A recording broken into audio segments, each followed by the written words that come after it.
Hi everyone, James the Brick Wall here, and I've got with me Paul Mighty Maiden to run through where the B side, when I get stuck on the B side in a hook against someone really strong.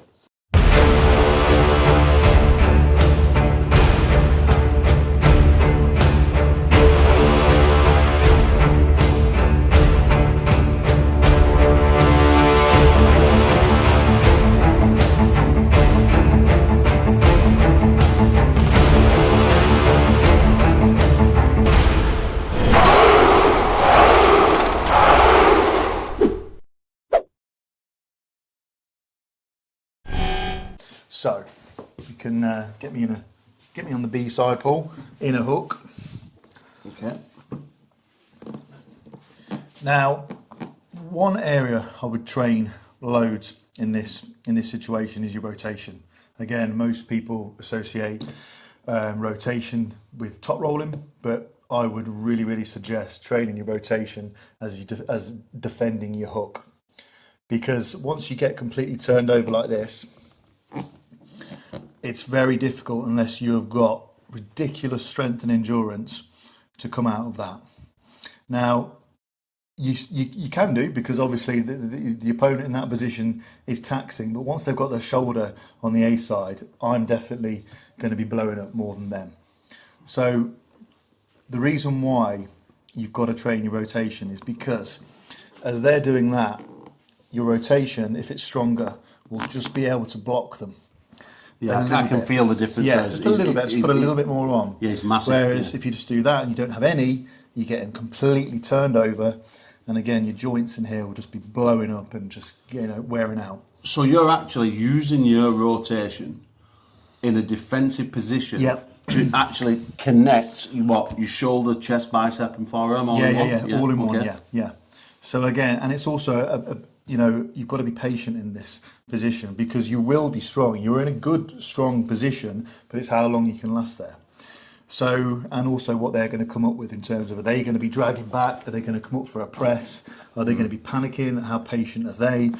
But the reason why rotation, I think, is so important is this, because you've got different ways of coming out of this, but you're not, if his shoulder committed there and he's on the A side and he's got his rotation locked, you're not really going to be going sideways at all. And I've been in so many situations where I've panicked, and I've done that, and I'm just damaging myself. I'm not really getting anywhere. And you're giving me the option to roll your hand. The other option is coming straight over, like this. Ah, right, yeah. So you're taking it up and straight over. Up and over. Yeah. Okay, following this knuckle coming all the way over. So if you can't go through the fence, you're going over the fence. Yeah. But my favourite way really is staying completely static, getting to the closest to the pad, to the front of the pad as close as you can, like this, getting your shoulder committed, and just watching their breathing, watching their every single move, and staying completely static like this, but just moving your body and putting down pressure on the wrist here, and using this rotation. So it's down pressure on the wrist there, and rotation. Yeah, you can really feel that as well. So I'm doing this. Yeah. And if you've got any back pressure left as well, that's great, because you can use a little bit of that just to try and open them out. But it's about being close, committed, using that rotation every little bit, and little movements. Watch their breathing. Go just after. When they make a move, sometimes go at the same time, because that can really jolt them. I'm constantly watching. So when you're on about breathing, James, are you meaning when I inhale, you're going to go when I inhale? Yeah, exactly. Yeah. Okay. Yeah. When you inhale, yeah. Absolutely, because that gives you that millisecond of opening, doesn't it? Yeah. So can we just touch on that breathing for a second? So, are you making your movement when the opponent breathes in? Yeah. So it gives you that millisecond, because obviously when you're in that match and you sort of just lets everything off a little bit. So that's when you would make your move. Yeah. That's the importance of being static, not rushing, and trying to be aware of other things in the match, because there's so much going on, so much to think about. But sometimes you just shouldn't be thinking.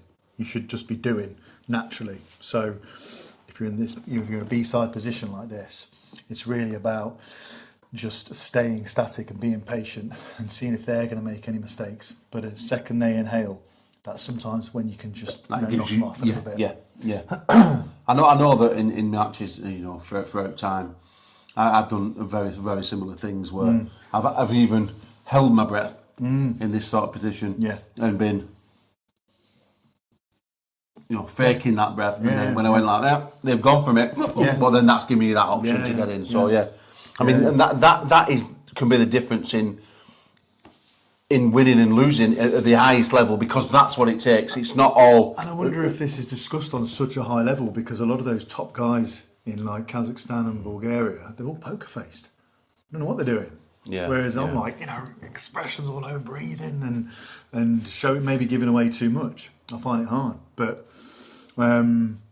certainly rotation is for me key for a defensive hook. Yeah. So just to recap, if I've knocked you over B-side, you're trying to force that wrist down and push forward. What I will do though, if I've got like here, I've got an inch at the pad, I will push forward to try and knock you off there. Okay. Yeah.